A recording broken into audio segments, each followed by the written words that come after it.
신율의 뉴스 정면 승부 3부 순서 시작합니다. 제가 항상 말씀을 드리지만 유튜브 들어가셔서 YTN 라디오 구독해 주시고요. 신율의 뉴스 정면 승부 좋아요와 댓글 남겨주시면 감사하겠습니다. 자, 신율의 뉴스 정면 승부 월요일 3부는 정면 인터뷰인데요.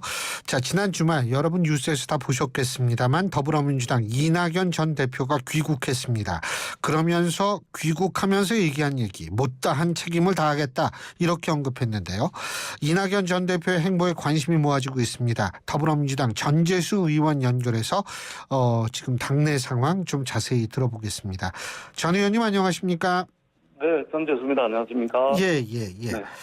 아유, TV에서 봤는데, 공항이, 거기 그때 같이 입국장에서 나오시는 분들 깜짝 놀랐겠어요. 한 1,000명 정도 모여서 막 이낙연 막 이런 거 외치고 막 이랬는데, 자, 이낙연 전 대표, 그때 그 지지자들 앞에서 연설을 한 내용 중에서 못다한 책임을 다하겠다. 이랬는데 국민 곁에 있겠다 이런 얘기도 했는데 이 부분은 뭐 정치 재개를 선언한 것이다 이렇게 받아들여도 무방하지 않을까 생각했는데 어떻게 보십니까?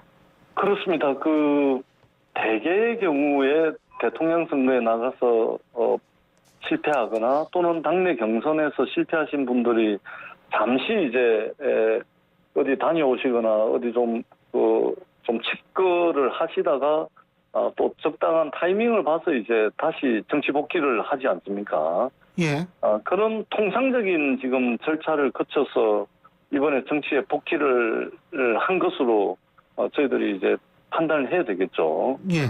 그리고 이전에 이제 이낙연 대표 하면은 신중한 것은 좋은데 좀 사이다 맛이 좀 떨어지는 거 아니냐 이런 이제 평가가 있었는데 아마 그런 이제 자신의 어떤 정치 스타일에 대한 평가와 반성 이런 것도 좀 있었던 것 같습니다. 그래서 확실한 메시지, 책임을 다하겠다, 여러분들과 함께 하겠다 이런 이제 강력한 메시지와 함께 윤석열 정부의 실정, 민생 외면, 국정 바탕 이런 부분들까지 아마 강력한 임팩트 있는 그런 발언을 하신 것이 아닌가 저희들은 그렇게 바라보고 있습니다. 근데 당장 정치 재개를 할 거라고 보세요?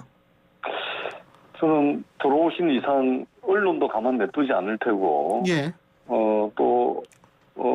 아마 저는 폭과 깊이는 조금 속도는 빠르게 했다 늦게 했다 고려 가능하겠지만 바로 이제 정치 복귀를 선언한 이상 정치적 현안에 대해서 아마 발언을 할 테고 예. 정치적 행위를 할 것으로 저는 생각을 합니다. 다만 예. 폭과 깊이 이것에 대해서는 이제 조금 이제 강약 조절이 있겠죠. 제가 왜 여쭤보냐면, 이제 예. 총선의 계절 아닙니까? 그렇습니다. 그러면은 각 정당마다 이게 좀 시끄러워지는 게 공천 문제 아니겠어요? 예. 공천에서도 이낙연 전 대표의 목소리가 일정 부분 반영되거나 투영될 거라고 보십니까?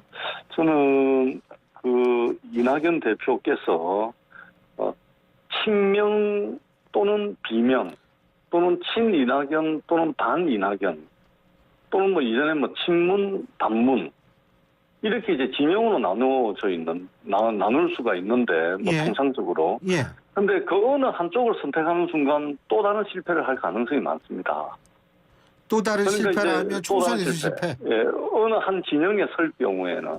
예. 그러니까 지금 이낙연 대표가 내년 총선에 불출마를 선언한 거나 다름이 없죠. 자신이 배지 하나 더 다른 것에는 관심이 없는 분이세요. 예. 그러면 결국은 이제 더 큰 꿈을 꾸게 될 텐데, 근데 지금 당내에 어떤 친명에 서거나 또는 비명에 서거나 비명의 중심이 되거나 이런 식의 어떤 개파 정치의 중심에 서게 될 경우에는 이낙연 대표가 또 다른 실패를 할 가능성이 있기 때문에 저는 이낙연 대표 굉장히 현명하신 분이기 때문에 특정 진영의 중심으로 서려고 하는 그런 정치적 메시지와 정치적 선택은 하지 않을 거라고 봅니다.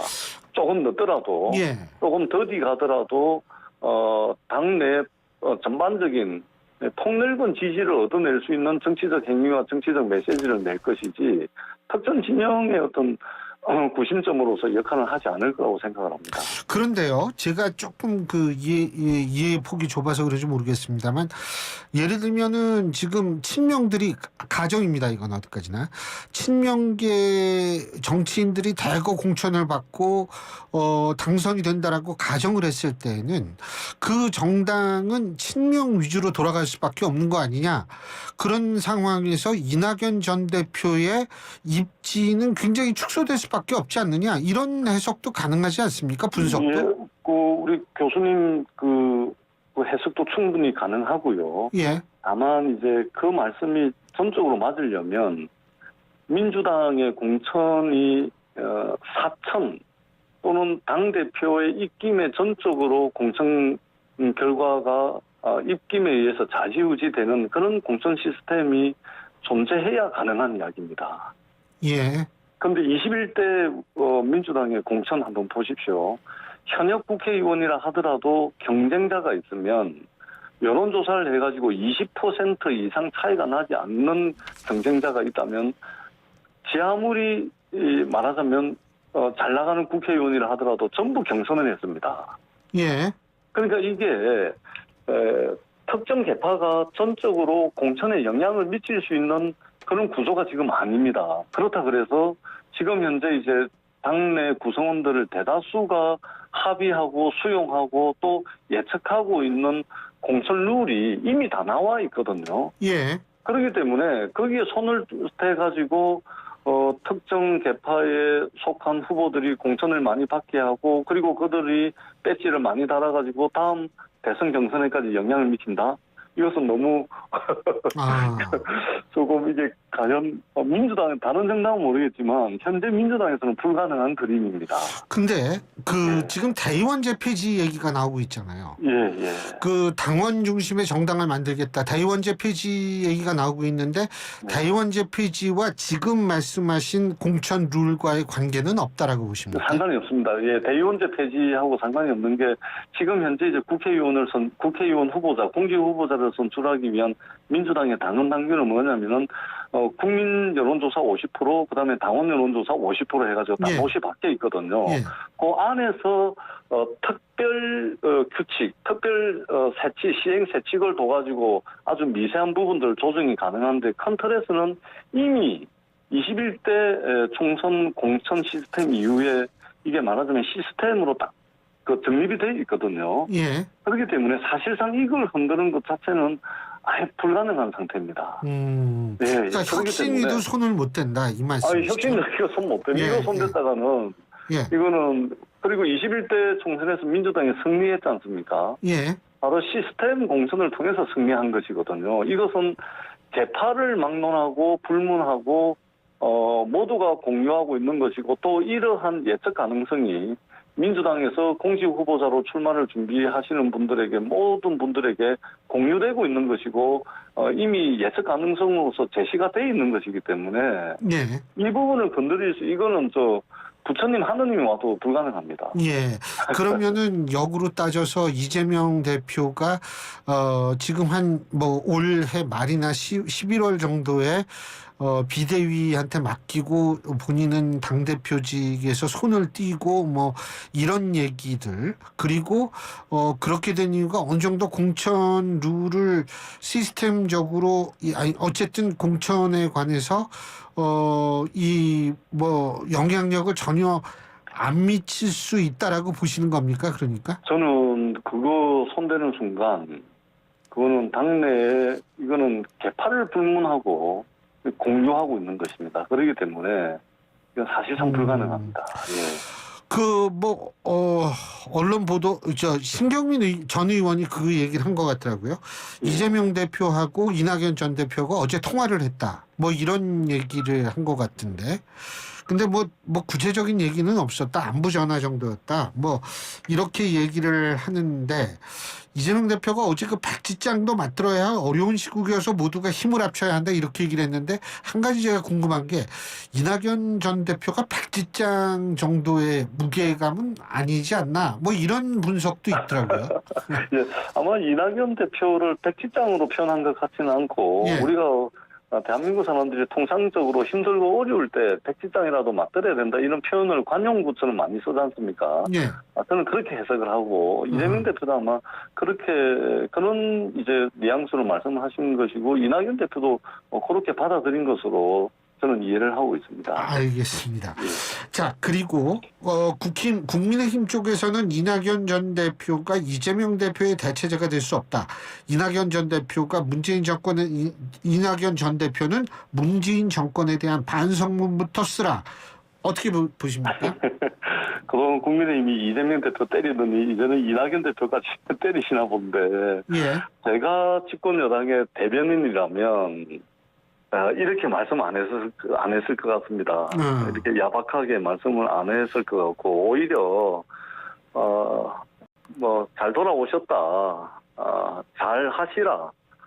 우리는 더 잘하겠다. 차라리 이게 이 듣는 국민들 입장에서는 좀 집권 여당다운 태도 아닌가요? 예. 제가 집권 여당의 대변인이라면 그랬을 것 같습니다. 함께 정말로 국민들을 위해서 잘하기 경쟁 한번 하자. 거기에 불씨가 되어달라.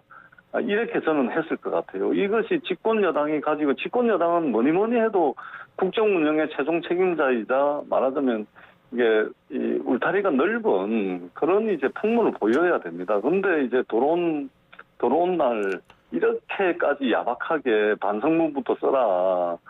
에이 참 집권 여당다운 태도를 좀 예. 보여주십사 하는 이게 제가 야당인데도 제가 이렇게 말씀을 드리잖아요. 예. 지금 윤석열 대통령의 국정 운영 방식도 그렇지 않습니까? 같은 당이라 하더라도 마음에 들지 않는 사람들 다 쳐내고 있잖아요. 이준석 대표, 유승민 대표 다 쳐내고 있잖아요. 그렇게 해가지고는 아니 대한민국 전체 국민의 대통령이라고 인정받을 수 있겠습니까? 그것도 0.78% 차이로 이겼으면 예. 이제 대통령 끝나면 이제 정치를 안 하실 거잖아요. 못 하잖아요. 그러면 자신을 지지하지 않았던 국민들 눈치도 좀 봐가면서 이분들을 좀 어떻게 하면 이 넓은 울타리에 하나의 대한민국으로 만들 것인가, 국민 통합을 만들 것인가, 국민들의 갈등을 완화시킬 것인가 이렇게 대통령과 집권 여당이 나가야지 이렇게 야박하게 그냥 해가지고 그냥 망해라는 식으로 밖에 받아들일 수밖에. 저라면 그렇게 안 했을 것 같아요. 좀 아쉽습니다. 예. 자, 혁신이 좀 여쭤보려고 하는데 아까 그 혁신이 말씀하셨을 때 이런 얘기했거든요. 혁신이 절대로 공천을 건드리면 안 된다. 그죠? 공천률을 건드리면 안 되는 게 아니고 건드릴 수가 없는 구조가 되어 있습니다. 손댈 수가 없다. 예. 그러면은 혁신이는 뭐를 통해 가지고 지금 혁신하는 모습을 보일 수 있을까요? 그러니까 이런 거죠. 이제 사실은 찬바람이 불면 대개의 경우 여태 총선을 보게 되면 총선은 매년 이제 4년마다 4월달에 열리게 되는데 예. 대개의 경우 그 전 총선이 열리는 전해 가을 즉 찬바람이 불 때 각 당이 너나 할 것 없이 경쟁적으로 혁신 경쟁을 하거든요. 예. 혁신 경쟁. 그럼 이 혁신 경쟁의 실제 내용을 들여다보면 총선이라는 운동 경기를 치르기 위해서 몸을 만드는 과정이거든요. 예. 그러니까 그동안 옷에 때가 묻었으면 옷도 좀 깨끗한 것으로 갈아입고 몸에 군더더기 살이 붙었으면 트레이닝을 해가지고 살도 좀 빼고 말하자면 이 총선이라는 이 시합을 뛰기 위해서 몸을 만드는 게 바로 혁신 경쟁이고 그리고 그것을 담당하는 것이 혁신 기구거든요. 예. 그거를 하는 겁니다. 예. 그걸. 그러면 그 운동 경기의 룰은 대략 예를 들면 복싱이라 그러면은 10라운드 라운드당 3분씩 이래 룰은 대충 정해져 있잖아요. 예. 민주당이 이제 공천 룰은 정해져 있고 그 링 위에서 말하자면 총선을 뛸 수 있는 몸을 만드는 겁니다. 이제 군살도 좀 빼고 몸도 좀 가볍게 하고 좀 이렇게 민첩하게 움직일 수 있도록 몸을 만드는 거죠. 그 역할을 김원경 혁신위가 저는 할 거라고 보고 있고 잘 할 거라고 생각을 합니다. 알겠습니다. 요새 그리고 이 신당 러시예요. 예? 어떻게 보세요? 너도 나도 신당인데. 그렇습니다. 너도 우리 교수님께서 너도 나도 신당이라 말씀하셨는데 아주 적절한 표현인 것 같은데 이게 현실 정치가 국민 수준에 부응하지 못하는 한은 선거 앞두고 신당은 끊임없이 출연할 것이고 그런 노력은 이루어질 거라고 봅니다. 다만 지금 이제 너도 나도 신당하겠다고 나서는 이분들 면면을 보게 되면 뭐 누구라고 딱히 이름을 말씀드리지는 않겠습니다만 이미 국민들로부터 평가가 끝난 분들이 대다수예요. 예. 그러니까 신당에 대한 욕구는 분명히 있습니다. 왜?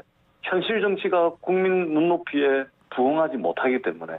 예. 근데 그 신당이 성공하려면 뭔가 국민들에게 줄 수가 있고 뭔가 국민들에게 미래를 저 사람이면 저 사람이 주도하는 신당이라면 관심을 가지고 지지를 해줘야 되겠다라는 판단이 서야 되는데 그 주도하시는 분들이 이미 기성정당에서 말하자면 착근을 하지 못하거나 또는 다른 문제 때문에 탈당을 했거나 뭐 해가지고 이미 검증이 끝난 분들에 의해서 주도되는 신당이 과연 지금의 어떤 정치 불신에 대한 국민들의 요구에 부응할까? 저는 굉장히 회의적입니다. 예. 그 조국 전 장관 신당 만들 거라고 보세요? 저는 그러지 않을 거라고 생각합니다. 왜요? 제가 아는 조국 장관은 어떤 가치와 노선을 중요시하는 사람이지 자신의 배지를 만들기 위해서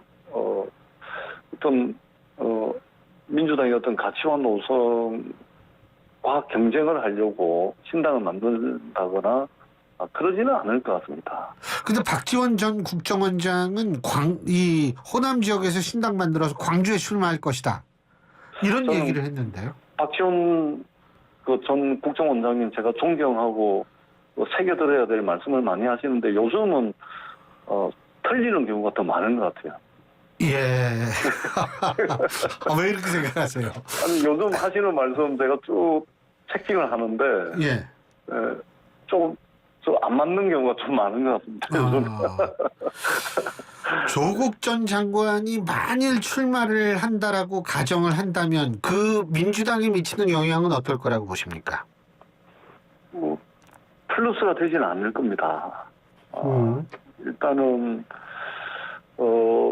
지지하시는 분들이 이게 한 표라도 한 곳으로 끌고 모아야 되거든요. 선거는. 예. 방법이 없습니다. 예. 뭐 어떻게 할 수가 없습니다. 이거는 무조건 표가 분산되지 않도록 한 곳으로 끌어모아서 이게 말하자면 결집인데 더더구나 이제 민주당의 가치와 노선의 범민주당 지지층의 이제 그 어떤 표 분산이랄까 이 결집 이것을 가로막는 효과가 있기 때문에 예. 덕은 안 되죠.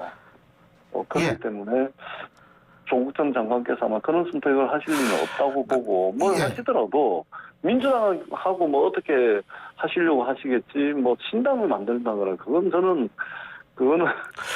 불가능한 이야기라고 생각을 합니다. 한 가지만 더 여쭤보면 조국 전 장관이 만에 하나 출마를 한다라고 가정했을 때 당선 가능성은 있다고 보십니까?